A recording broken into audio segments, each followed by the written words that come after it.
बिस्मिल्लाहिर्रहमानिर्रहीम। अस्सलाम वालेकुम नाज़रीन, आप यूट्यूब चैनल देख रहे हैं। मैं इमरान खान हूँ। नाज़रीन, पाकिस्तान तहरीक इंसाफ जो कुछ दिनों पहले तक बिखरी हुई दिखाई देती थी, या एक ऐसी जमात जिसके पास कोई वजह नहीं थी, वो लोग आपस में लड़ रहे थे और कुछ ना इत्तफाक़ी थी, लेकिन DGISPR ने और इमरान खान साहब के एक दो इक़दामात ने इस जमात में एक नई रूह फूंक दी है। पहले तो इमरान खान साहब ने जब गंडापुर को निकाला तो जमात बहुत तगड़ी हो गई। फिर पता चला कि अब इमरान खान साहब ने नॉमिनेट कर दिया सुहेल अफरीदी को, तो नौजवान जो हैं वो और तगड़े हो गए। फिर जो DGISPR ने कल के दिन प्रेस कॉन्फ्रेंस की, उसने पाकिस्तान तहरीक इंसाफ में एक नई रूह फूंक दी है। यानी DGISPR का जितना शुक्रिया अदा करे पाकिस्तान तहरीक इंसाफ उतना कम है। और तहरीक इंसाफ ने DGISPR को जो जवाब दिया है, मैं इसको जवाब नहीं कहूँगा, मैं इसको रगड़ा कहूँगा। वजह यह है कि उन्होंने एक एक हकीकत निकाल के सामने रखी। देखिए, DGISPR पाकिस्तान के सबसे ज़्यादा बजट लेने वाले इदारे, पाकिस्तान के सबसे बड़े इदारे, पाकिस्तान की फ़ौज के तर्जुमान हैं, तो उनके कांधों पे बहुत बड़ी जिम्मेदारी है। वो जब बात करें तो उन्हें फैक्ट के साथ करनी चाहिए। वो जब बात करें तो उनका एक एक लफ्ज़ हकीकत के ऊपर मबनी होना चाहिए। जज्बाती तकारीर सियासतदान करते हैं, बच्चे करते हैं, सोशल मीडिया पे आप कर सकते हैं, लेकिन आप सहाफ़ियों को बिठाकर प्रेस कॉन्फ्रेंस में, जहाँ पूरी दुनिया आपको सुनती है, आप जज्बाती तकारीर नहीं कर सकते। आप इधर उधर की बात मिक्स नहीं कर सकते। आपको हक़ाइक़ के ऊपर बात करनी होती है। हम सारे ये समझ रहे थे कि DGISPR आएंगे और आकर जो अफगानिस्तान के ऊपर अटैक किया गया उस पर बात करेंगे, अपनी पॉलिसी देंगे, लेकिन वो इमरान खान के खिलाफ प्रेस कॉन्फ्रेंस करके चले गए। सारी की सारी प्रेस कॉन्फ्रेंस ऐसा लग रहा था कि सियासत है, सियासी प्रेस कॉन्फ्रेंस है। बल्कि इस्लामाबाद से DGISPR अपने सहाफ़ियों को लेकर आए पेशावर। भाई, अगर आपने पेशावर में प्रेस कॉन्फ्रेंस करनी थी तो पेशावर के और खैबर पख्तूनख्वा के सहाफ़ियों को मौका देते ना, वो बात कर लेते, आप उन्हें जवाब दे देते उनके सवालात के। लेकिन बजाय इसके कि खैबर पख्तूनख्वा या पेशावर के सहाफ़ियों को फेस करते, उन्होंने ज़्यादातर अपने सहाफ़ी साथ इस्लामाबाद से लेकर आए, जिनके साथ वो कंफर्टेबल रहते हैं। तो अगर सहाफ़ी अपने साथ ही लेकर आने थे तो वहीं कर लेते जहाँ पे सहाफ़ी भी थे, आप भी थे। इतना खर्चा करने की क्या ज़रूरत थी। बहरहाल, ये एक पैगाम देने के लिए आए थे कि गंडापुर चला गया, लेकिन हम मौजूद हैं। और गंडापुर से तो बड़े वादे वूदे किए जा रहे हैं और नए वज़ीर आला के रास्ते को रोका जा रहा है, लेकिन DGISPR से इतनी कमज़ोर और ऐसी बग़ैर दलील के प्रेस कॉन्फ्रेंस की मुझे तवक्को नहीं थी। यानी आज तक की अगर प्रेस कॉन्फ्रेंसेज आप निकाल कर देखें, इन्होंने झूठा साबित कर दिया पाकिस्तान तहरीक इंसाफ ने DGISPR को सबूतों के साथ। यानी उन्होंने दिखाया जनाब के एक जिम्मेदार ऑफिसर होने के बावजूद सिर्फ जज्बाती तकरीर की है और काफ़ी धमकी आमेज़ लहजा था उनका, और जिसकी कीमत आज या कल ये इस इदारे को चुकानी पड़ेगी। जबकि PTI ने एक एक अखबारी तराशा, वज़रा के बयानात, जो PDM के बयानात हैं वो सारे, इमरान खान साहब के बयानात, जनरल बाजवा के बयानात और तारीख़ी वाक़यात की अखबारी रिपोर्टिंग्स निकाल कर हाईलाइटर लगा के उन्होंने साबित किया कि DG साहब आप झूठ बोल रहे हैं। इतने बड़े इदारे के तर्जुमान की जानिब से इतनी सतही और कमज़ोर और बग़ैर दलील और सबूत के बात करने की मुझे बिल्कुल तवक्को नहीं थी। अब मैं कुछ चीज़ें आपके सामने रखता हूँ।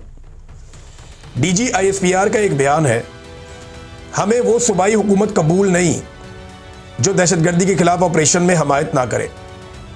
हमें वो सूबाई हुकूमत कबूल नहीं। क्यों जी? आप कौन हैं? आप एक सरकारी ऑफिसर हैं। अवाम के पैसों से आपको तनख्वाह मिलती है जिससे आपका घर चलता है। आप रिटायर हो जाएंगे, एक और सरकारी ऑफिसर आ जाएगा। ये मुल्क पाकिस्तानियों का है, 25 करोड़ लोगों का है। वो फैसला करेंगे कि इस मुल्क की पॉलिसी कौन बनाएगा, और वो अपना फैसला वोट के ज़रिए से करके जिसको लेकर आएंगे वो पॉलिसी बनाएगा।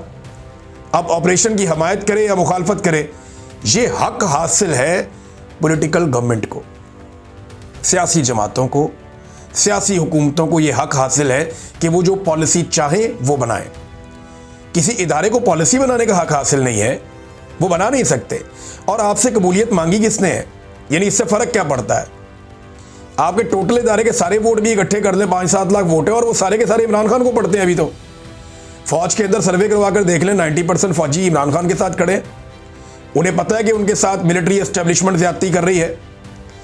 तो उन्होंने कहा जी हमें वो सूबाई हुकूमत कबूल नहीं। आप जुर्रत चेक करें, आप दिलेरी चेक करें आपके, हमें कबूल नहीं है। ये तो कभी आमरों ने ऐसी बातें नहीं की, डिक्टेटरों ने ऐसी बातें नहीं की जैसी DGISPR करके चले गए कि हमें वो सूबाई हुकूमत कबूल नहीं है। भैया आपका हैसियत क्या है आपकी? आप कैसे कह सकते हैं कबूल है या नहीं है? आप नहीं कर सकते इस पे बात। जो दहशतगर्दी के खिलाफ ऑपरेशन में हमायत ना करे, भाई उनकी मर्जी है, वो करें हमायत या ना करें। वो मुखालफत करना चाहें तो मुखालफत भी कर सकते हैं, उनकी अपनी पॉलिटिकल राय है। आप उससे इत्तफाक करें, इख्तलाफ करें, लेकिन आपको करना वही पड़ेगा जो आपको पॉलिटिकल गवर्नमेंट कहेगी। और इमरान खान की राय जो है वो पाकिस्तान का वज़ीर आज़म है, एक्चुअली तो वो है जिसको सारे लोगों ने वोट डाला। ये तो आपने छीन लिया, जाली फॉर्म 47 देकर उससे उसका आपने हक छीना। बहरहाल ये एक सबूत के तौर पे ये बयान हमेशा मौजूद रहेगा और ये हॉन्ट करता रहेगा ये बयान पाकिस्तान की फौज को। ये मेरी बात आप आज लिख कर रख लें।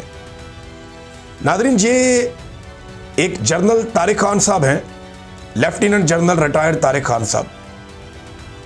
उन्होंने भी स्टेटमेंट देते हुए कैटेगोरिकली कहा कि इंटेलिजेंस एजेंसियां जो है पाकिस्तान की, वो वापस लेकर आए तालिबान को, TTP को। और पाकिस्तान तहरीक इंसाफ ने और मुराद सईद ने इसकी शदीद मुखालफत की थी, लेकिन ये वापस लेकर आए। ये बात एक रिटायर्ड लेफ्टिनेंट जनरल कह रहा है और बाकी भी कह रहे हैं। कुछ तराशे जो पाकिस्तान तहरीक इंसाफ ने सामने रखी, उसके अंदर ये एक खबर मेरे सामने है और ये है अगस्त 12, 2022 की। इस खबर में, ये 2022 की खबर है और अगस्त की खबर है।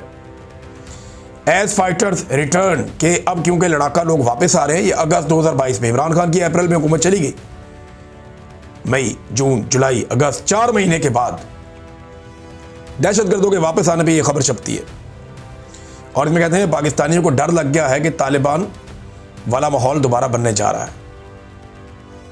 General Bajwa assures taking parliament into confidence on तरीके तालिबान पाकिस्तान टॉक्स। जनरल बाजवा ने यकीन दिलाया कि वो पार्लियामान को तालिबान के साथ बातचीत पर एतमाद में लेंगे। ये खबर कब की है? ये नवंबर 9, 2021 की है, जब जनरल बाजवा ने यह प्लान बनाया था और उन्होंने कहा था, ये अखबारात में लिखा हुआ, इनमें किसी पे केस नहीं किया, ना बाजवा ने ना किसी और ने। और फिर एक और खबर, राणा सनाउल्लाह का स्टेटमेंट, और ये एक नहीं बहुत सारे स्टेटमेंट है। राणा सनाउल्लाह का स्टेटमेंट है, इसके अंदर मरियम औरंगजेब का स्टेटमेंट है, इसके अंदर जरदारी साहब के हवाले से भी एक स्टेटमेंट है, इसके अंदर जो मिलिट्री एस्टेब्लिशमेंट है या DGISPR है उनका एक प्रेस रिलीज भी है इसी के अंदर। और इन्हीं दिनों में अंदाजा कीजिए आप, जो साबित करता है कि तालिबान इमरान खान के दौर में वापस नहीं आए। एक भी दहशतगर्द इमरान खान के दौर में वापस नहीं आया, क्योंकि पॉलिसी बनी नहीं थी। ये पॉलिसी बनती है 6 जुलाई 2022 को। अप्रैल में हुकूमत गिरी, मई, जून, जुलाई, 3 महीने के बाद पॉलिसी बनती है। तक के लिए इतने, अपना ख्याल रखिएगा, अपने चैनल का भी। अल्लाह हाफिज़।